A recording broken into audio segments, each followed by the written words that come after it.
अचलगंज थाना क्षेत्र के ग्राम नया खेड़ा मजरा आटा बंथर निवासी सुभाष पुत्र राम आसरे दिल्ली के आरकेपुरम सेक्टर 1 में हुई हत्या। परिजनों का आरोप है कि सुभाष की शादी के कुछ समय होने के बाद ही सुभाष के साले जितेंद्र, निशांत, पुत्रगण, सुरेंद्र प्रसाद उर्फ लाला ये सब मिलकर सुभाष को आए दिन प्रताड़ित करते हैं और परिजनों का कहना है कि सुभाष के सालों ने मिलकर सुभाष को दारू में जहर देकर मार दिया गया।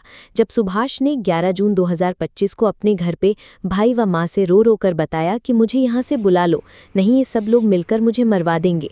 उसके एक दिन बीत जाने के बाद 13 जून 2025 को दिल्ली पुलिस के द्वारा सूचना मिली कि सुभाष की बॉडी आरकेपुरम सेक्टर 1 पार्क में बॉडी पड़ी हुई है। सूचना मिलते ही परिजन आनन फानन में दिल्ली पहुंचे तो सफदरगंज हॉस्पिटल में पहुंचे तो भाई को देख बेहोश हो गए क्योंकि भाई की बॉडी पूरी तरह से सड़ चुकी थी। क्या ऐसा संभव हो सकता है कि एक रात में बॉडी सड़ जाए? अभी तक दिल्ली पुलिस के द्वारा कोई संतोषजनक जवाब नहीं दिया गया और पीड़ित का परिवार दर दर भटक रहा है। ना तो दिल्ली सरकार मदद कर रही है, ना तो यूपी सरकार मदद कर रही। क्या ऐसे ही पीड़ित परिवार दर दर भटकता रहेगा या फिर पीड़ित परिवार को मिलेगा न्याय? रिपोर्टर अभिषेक गुप्ता ने पीड़ित परिवार से क्या बात की, आइए देखते हैं। नमस्कार दोस्तों, निष्पक्ष न्यूज में आपका स्वागत है। आज मैं मौजूद हूँ उन्नाव जनपद के अचलगंज थाना क्षेत्र के अंतर्गत नया खेड़ा मजरा आटा बंथर में, जहाँ पर बीते 12 जून को एक घटना हुई थी कि अचलगंज का निवासी सुभाष जो कि दिल्ली में रहता था, उसकी हत्या कर दी गई है। वहाँ का पुलिस प्रशासन अभी तक कोई मदद नहीं कर पाया है। आज मैं मौजूद हूँ उसी भाई के पास में जिसके भाई की मृत्यु हुई है। उसके भाई से हम जानेंगे कि क्या घटना हुई थी जिसकी वजह से उसकी हत्या कर दी गई। क्या नाम है भैया आपका? उमेश। आप कहाँ के रहने वाले हैं? नया खेड़ा आटा बंथर। थाना कौन सा है आपका? अचलगंज। क्या मामला हुआ है आपका? मेरा भाई मुंबई में पहले रहता था।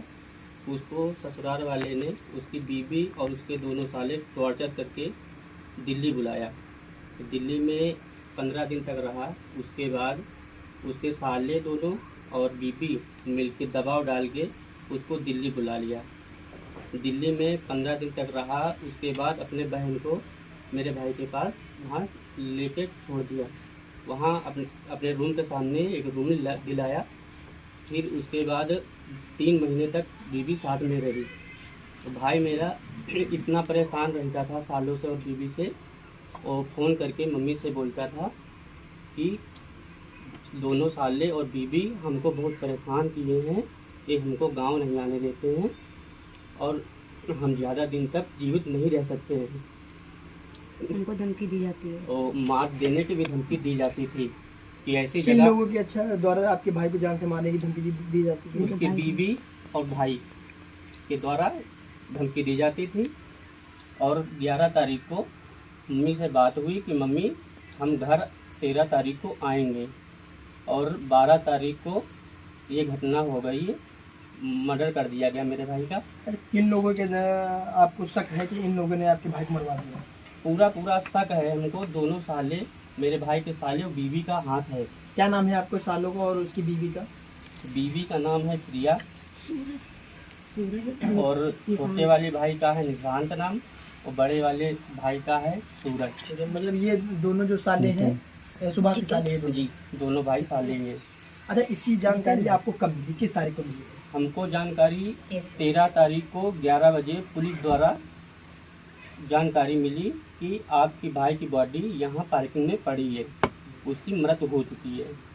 फिर उसके बाद हम 13 तारीख को रात में 10 बजे वहाँ पहुँचे और हॉस्पिटल, तो वहाँ हमको बॉडी नहीं दिखाई गई।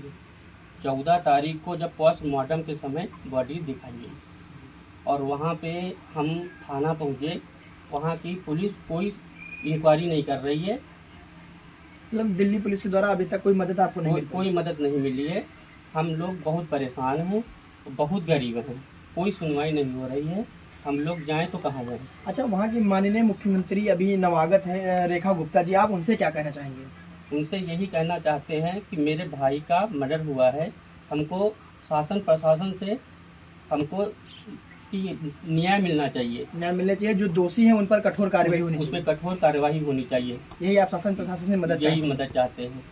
देखा, हमने सुभाष के भाई से बातचीत की और सुभाष की माता जी हमारे पास मौजूद हैं। उनसे जानेंगे कि उन्होंने अपना एक नौजवान बेटा खोया है, उनके दर्द क्या है, उनके हम जानेंगे उन पर क्या बीत रही है इस समय? माता क्या नाम है आपका?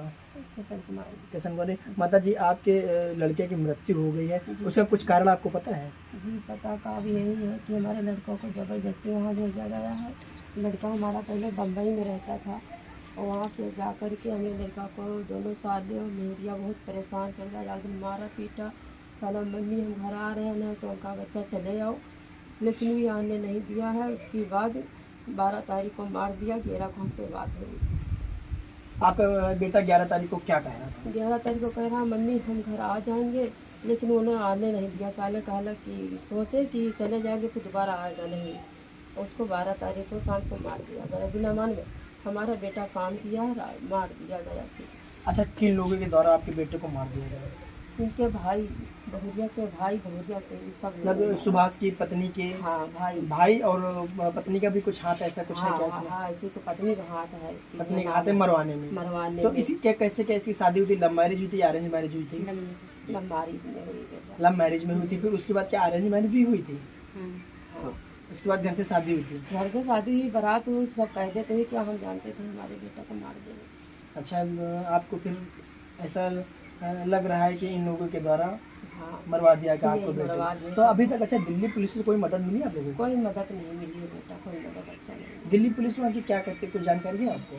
जानकारी यही है कि कुछ भी जानकारी, अब हमारा वहाँ पे कोई रहता नहीं है तो भी कोई मदद नहीं दे रहे हैं। अच्छा, जो सुभाष के साले जो क्या वो दिल्ली में रहते थे? ये दिल्ली में बहुत दिन से रहते थे। उसके परिवार वाले दिल्ली में, उसके नात रिश्तेदार है और उसके साले सरहाज है, सब लोग वहाँ पे रहते थे। और बगल में रूम लगवाया है। भी एक दिन मारते थे, मैंने फ़ोन किया तो मोबाइल छीन लिए साले। अच्छा, लगभग ये लड़ाई झगड़ा कब से चलता था इन लोगों का? लड़ाई झगड़ा ये जब से शादी हुई तब से धीरा धीरा करते ही रहे हैं। अच्छा, जैसा कि हमने बातचीत की सुभाष के भाई से भी, सुभाष की माँ से भी, उनका दर्द साझा किया। हमें पता है इतनी बुरी तरह से निर्मम हत्या कर दी गई, उसके बाद दिल्ली प्रशासन वहाँ पे मदद नहीं कर रहा है। कहीं ना कहीं बाद वो टाल मटोल करते रहते हैं। तो बस हमारा यही निवेदन है कि दिल्ली की सरकार, रेखा गुप्ता जी से विनम्र निवेदन है, अपने चैनल के माध्यम से बताना चाहेंगे कि इस मामले को तत्काल प्रभाव से संज्ञान लेके कार्रवाई करें। ये माँ बेचारी उन्नाव जनपद की रहने वाली है। हम योगी जी से भी आग्रह करेंगे कि इस माँ का दर्द समझे हमारे चैनल के माध्यम पे और इनकी मदद कराने का कष्ट करें, क्योंकि ये एक बहुत गरीब परिवार से हैं। तो ये लोग इतना अफोर्ड नहीं कर पाएंगे कि जितना हम लोगों को लगता है। ये बेचारे कहाँ जाएंगे दिल्ली में, कहाँ भटकेंगे, कौन इनका दिल्ली में जाने वाला? कोई नहीं है। दर दर भटक रहे हैं। एक तरफ योगी सरकार में बीजेपी सरकार लगातार कहती है कि महिलाओं सम्मान की बात करी जाती है, उसी तरफ एक महिला बेचारी दर दर भटक रही है। उसके बेटे को की हत्या कर दी गई दिल्ली में, आरके पुरम सेक्टर 12 में। वहाँ की पुलिस अपने में रहती है, कोई कार्रवाई नहीं हो रही है। अभी तक बेचारे दर दर भटक रहे हैं। बीते लगभग 10-12 दिन बीत रहे हैं, उसके बाद भी अभी तक कोई कार्रवाई नहीं है। ऐसा क्यों? क्या बीजेपी सरकार में इसी तरह हत्या व आत्महत्याएं होती रहेंगी? तो ट्रेंडिंग वीडियो चलने लगा कि पत्नी अपने पति को मरवा दे रही है। अरे ऐसा क्यों कर रही हैं कि ऐसा? आप जैसे किसी के बाद अदर अफेयर चल रहा है तो अपना जा सकती हैं, अपनी स्वेच्छा से जा सकते हैं, मगर किसी के भाई को, किसी के बेटे को क्यों बिछाड़ना चाहती हैं? तो बस अब देखते हैं इसमें